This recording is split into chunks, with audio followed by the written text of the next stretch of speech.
evening and welcome to ILTV Weekly. With me today are former Knesset member Dr. Einat Wilf and Dr. Martin Sherman from the Israel Institute for Strategic Studies. We'll be looking at the phenomenon of rising anti-Semitism in Europe as the world commemorates International Holocaust Memorial Day. But first, we'll talk about the tweet from Prime Minister Netanyahu that has embroiled Israel in a dispute with Mexico. Prime Minister Netanyahu's tweet in support of U.S. President Donald Trump's plan for a wall along the Mexican-U.S. border got an unintended backlash at home and abroad. It was retweeted 40,000 times. The tweet sent from Netanyahu's personal account stated, "President Trump is right. I built a wall along Israel's southern border. It stopped an illegal immigration. Great success, great idea." Netanyahu was referring to the steel fence that Israel, not Netanyahu personally, built along the Israeli border with Egypt to keep out migrants fleeing from Africa, including Somalis, Sudanese, and Eritreans. Now, I was born and grew up in the United States, the product of immigrant grandparents from Poland and Russia. Several decades ago, my Zionist identity was formed in part by the knowledge that the Jews fleeing Nazi Germany were kept out of the U.S. and turned back to face Nazi death camps. Many in Israel are disturbed by the Trump ban on refugees. Let's hear this comment at a protest outside the U.S. Embassy in Tel Aviv. Standing here protesting in front of the American Embassy in Tel Aviv on behalf of migrants, immigrants, and refugees in America, Israel, and all over the world against Trump's anti-refugee policies together with Bibi's anti-refugee policies. Dr. Sherman, Donald Trump is a very controversial president at home and abroad in his policies, including the ban on entry of refugees, as well as citizens of 6 Arab countries and Iran are being criticized by many world leaders. Is it diplomatically wise for the Israeli Prime Minister to be involved in this fight? Well, I'm not sure that we have a dog in that fight, but the wider issue is that what are successful countries supposed to do to prevent themselves being inundated from refugees and immigrants or migrants from less successful countries? The protesters just said, accused Netanyahu of having an anti-refugee policy.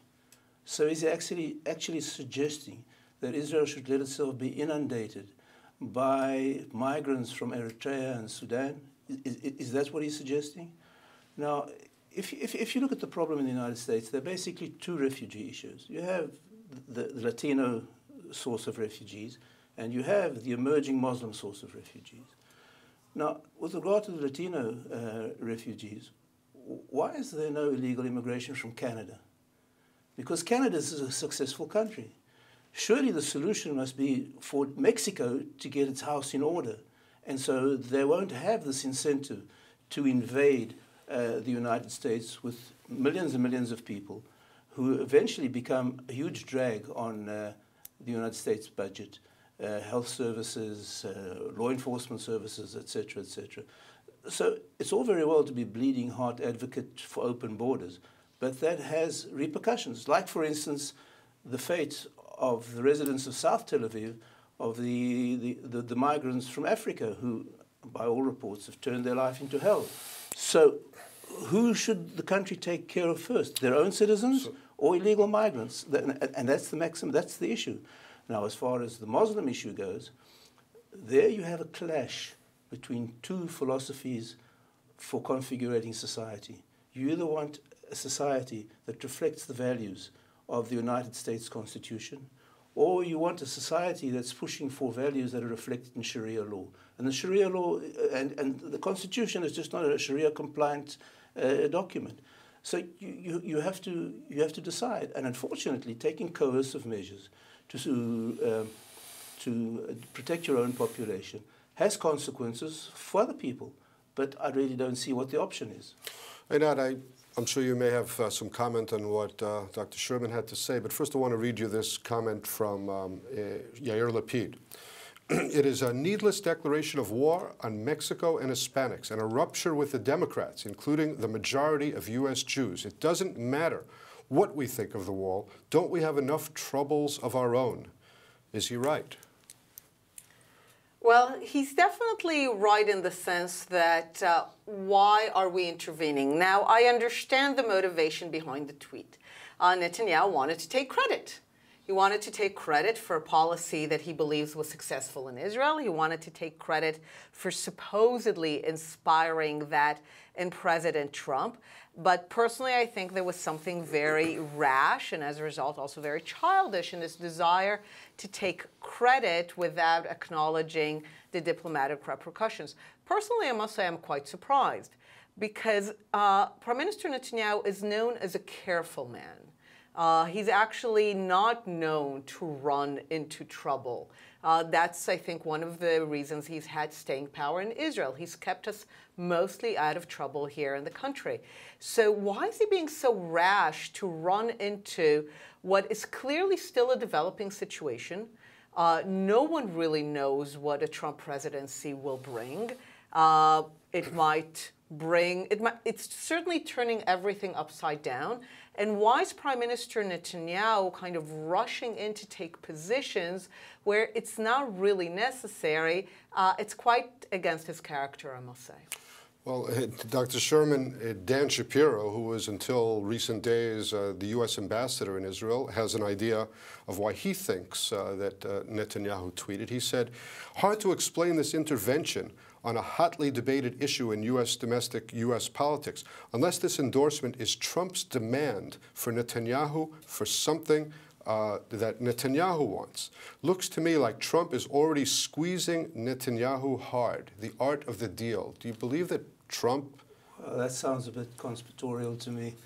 It may be that Netanyahu's calculation was that this would be something that would please the administration and mend his bridges with Mexico later, which will probably turn out to be what will happen. Is that at last we have someone who is not inimical towards Netanyahu and his government. So it may be a good idea to try and get on his good side, and we'll deal with the Mexicans later. All right, let's hear what Netanyahu himself had to say at this week's cabinet meeting. אבל כמובן אני רוצה לציין שוב שברית היסוד שלנו היא עם ארצות הברית. אין תחליף לברית הזאת, היחסים שם הם אדוקים, מתהדקים, ובהזדמנות הזאת אני רוצה להעביר בצורה חד משמעית שעמדתנו הייתה מאז ומעולם וגם עכשיו ובכל רגע ששגרירות ארצות הברית צריכה להיות כאן בירושלים. ירושלים היא בירת ישראל, וראוי שלא רק השגרירות האמריקנית תהיה כאן, אלא שכל השגרירויות תעבורנה לכאן, ואני מאמין שבמהלך הזמן רובן אכן תגיע הנה. Einat, firstly, I want your comment on what Dan Shapiro had to say, but also about Netanyahu's pushing here for the move of the embassy when some are claiming that Netanyahu is actually urging Trump to hold off. Where do you think the truth lies? I actually believe the truth lies in the fact that this is not something that the Prime Minister is pushing for. He has other things that he wants from the American president, and an American embassy in Jerusalem is not high on that agenda. And again, being a careful man, typically when it comes in Israel, he's not eager to do something which at least some people think will instigate violence. I personally think it should be done as long as it's done west of the armistice line in West Jerusalem, in a place that's undisputed and not controversial. Undisputed by who? Undisputed by the world. No one disputes that West Jerusalem belongs to the state of Israel, certainly not the United States. The United States should finally... I'm sorry, that's not how we do things here. But just finish your thought and then you'll get a chance.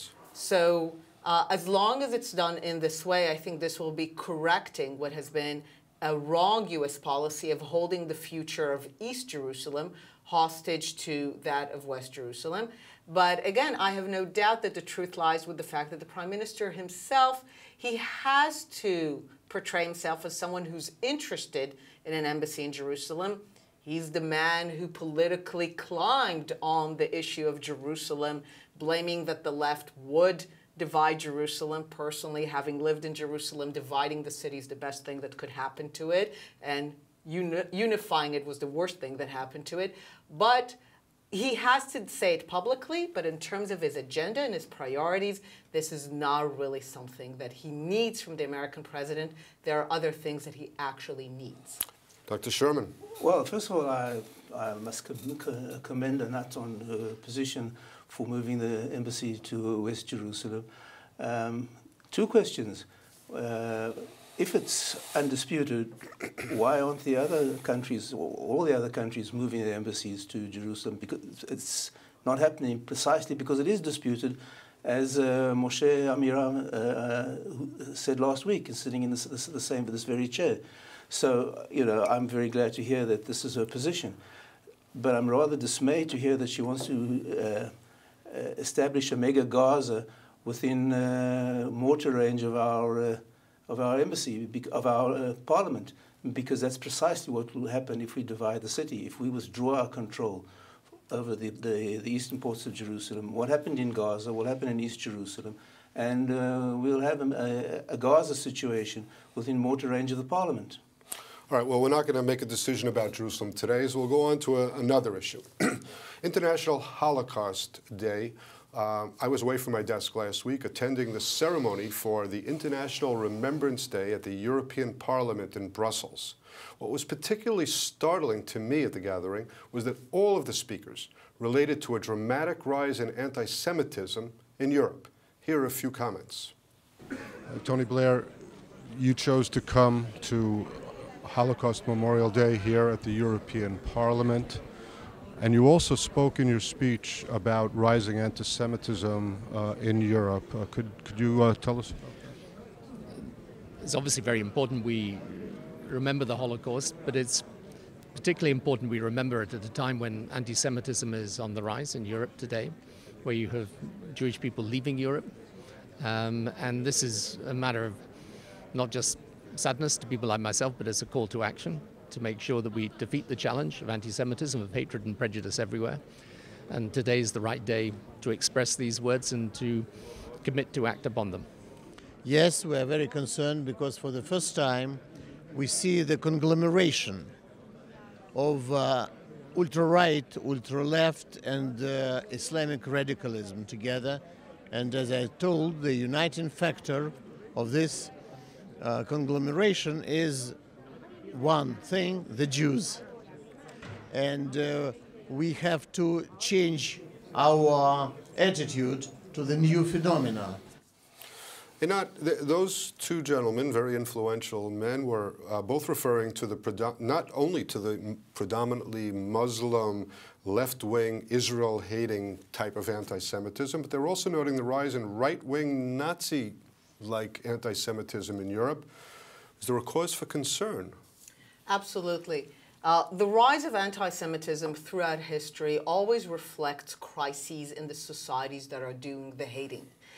People would want us to believe that the hatred towards the Jews is somehow instigated by the Jews. The Jews have done something for which they are hated. But actually, if you look at history, what explains the ebb and flow of anti-Semitism is a crisis in the society that does the hating.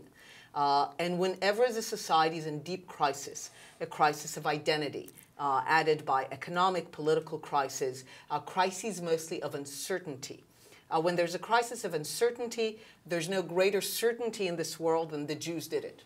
So you hold on to certain certainties, and they give you a sense of, okay, in this crazy world where I can no longer be certain of anything, I can be certain that I can hate the Jews. And anti-Semitism has been very useful in mutating to a variety of ways. So it's also a good fit for those on the right, and it provides a good fit for those on the left. And each one finds their way of justifying it, of saying that it makes sense, of making it so-called respectable. But what we need to understand is that it reflects a crisis in those societies. The problem, of course, is that as those societies work out their crises, they do it on our backs. So we need to make sure that either we're not there to work out their crises, or we have the means to defend ourselves as those societies work out those crises of identity and uncertainty. Dr. Sherman, in a country like France, they could very soon be electing Marine Le Pen who claims not to be anti-Semitic, like her father was certainly, but not only in France, but in other countries in Europe, there seems to be a trend, and possibly we'll see the election of far-right leaders. Is that something that Israel should try to come to terms with and just make sure that they're not anti-Semites before we embrace them, or is it something to be concerned about, period? Well, I'm not sure that you have much control over those processes, but is one But how thing, we relate to them. But well, how we relate to them, I'm not sure will impact them. But I do think there is one point that should be made. As Einat said, there are different forms, different sources of anti-Semitism. You have the source from the right, you have the source from the left, and you have a growing source from the Muslim population. And I think, whilst I think that anti-Semitism is endemic to many societies, I, by the way, was schooled in the Catholic Church, and I was the only Jew in the rugby team, so I know, I know a little bit about what it's like to be the lone Jew in the society. But I think in many ways it depends on how robustly and assertively we project our own image. And I think in many ways the reticent and hesitant projection of Israel abroad, especially in Europe, the allowing of the Jewish state's image to become so denigrated and so besmirched has given traditional anti-Semites a hook to delegitimize the Jewish state, and therefore, by association, the Jews, has given them a great opportunity to give expression for their anti-Jewish sentiments. And so I think that a small part of the remedy is a far more robust and assertive projection of Israel's image and the justification and the justice of the Jewish state. Einat, many Jews are concerned that President Trump, in his statement relating to Holocaust Remembrance Day, neglected to mention the word Jews. It's almost inconceivable. His chief of staff doubled down, insisting it was not an oversight.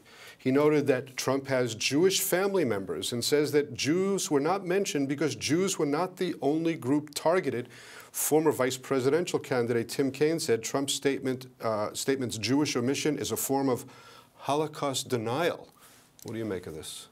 Absolutely. For quite some time now, I've noticed that International Holocaust Remembrance Day has become, I call it, the bad people did bad things to some other people day. And more... Taking the Jews out of it. Taking the Jews out of it, making it into some kind of universal, mushy-wushy, let's just remember how evil people can be, and let's just be very sad about it. And indeed erasing any element of Jewish specificity, completely denying that the Holocaust was about the Jews. There was a specific purpose in eliminating and annihilating the Jewish people that had very much to do with how the Nazis conceived of themselves and who they were. So I view it with tremendous concern. It also has an element where when Israel marks Holocaust Remembrance Day in its time in the spring, it becomes this kind of like, oh, this thing that Israel does to justify itself. We, the world, are marking it in the universal way, not like these Jews who are insisting on their particularism. And this is deeply, deeply disturbing because it is, again, another way of erasing the Jewish people, and this time erasing them into supposedly a universal caring for all people. And it is disturbing because it, again, provides an intellectual atmosphere that allows people to wash their hands from what really happened. Dr. Sherman, you have a great deal of diplomatic experience. Do you think it odd that the Prime Minister did tweet about the Trump position on the wall, but until now has not said anything about the omission of Jews in the Holocaust statement from the White House? Do you think that even the ZOA and the Anti-Defamation League and all sorts of Jewish groups objected about this? Do you think the Prime Minister should say something to Trump? Well, I think it was a deplorable omission. And, you might use Twitter to express agreement, but it might not be an appropriate medium to express disagreement. But I do think that this is something that should be taken up with the American government. Clearly, the Holocaust is a Judeo-centric event, as Einat pointed out. And I think that this is something that should be worked out with the Americans to ensure that this doesn't happen in future years. Finally, I'd like to ask you, Einat, the relationship that's developing between Trump and Netanyahu, do you think that Netanyahu should be wary? I mean, Trump is not a very popular guy, not at home and not internationally, at least not now. Maybe he will become as time goes by. Let's hope so. But do you think that Netanyahu should sort of keep his distance and not paint himself as the best friend of the new president? That would certainly be my choice. I mean, I think Israel can very clearly explain and justify a strategic relationship, a relationship that is warm in the sense of this is our greatest ally. Any U.S. president is a president with whom we work for the good of the state of Israel. But I think anything beyond that, for good or for bad, is not helpful. And Israel should understand we have a responsibility to that our actions affect Jews around the world, in Europe, in the United States. We should be mindful of that. And that means that we need to be very clear about what our interests are, but not go beyond that. Dr. Sherman, anything you wanted to add? Well, it's certainly a new wind blowing relative to the Obama regime. I think that we should utilize every advantage that we can to keep the relationship close and warm. Whether we should embrace everything that Trump says, no matter how offensive, to some is perhaps questionable. But I think if we should err on the side of friendliness rather than on the side of enmity. I understand the next month Netanyahu will actually be visiting the White House. Those should be interesting meetings. Well, that's all the time we have for this edition of ILTV Weekly. Thanks to our guests, Dr. Einat Wilf and Dr. Martin Sherman. Until next week, thanks for being with us, and shalom from Israel.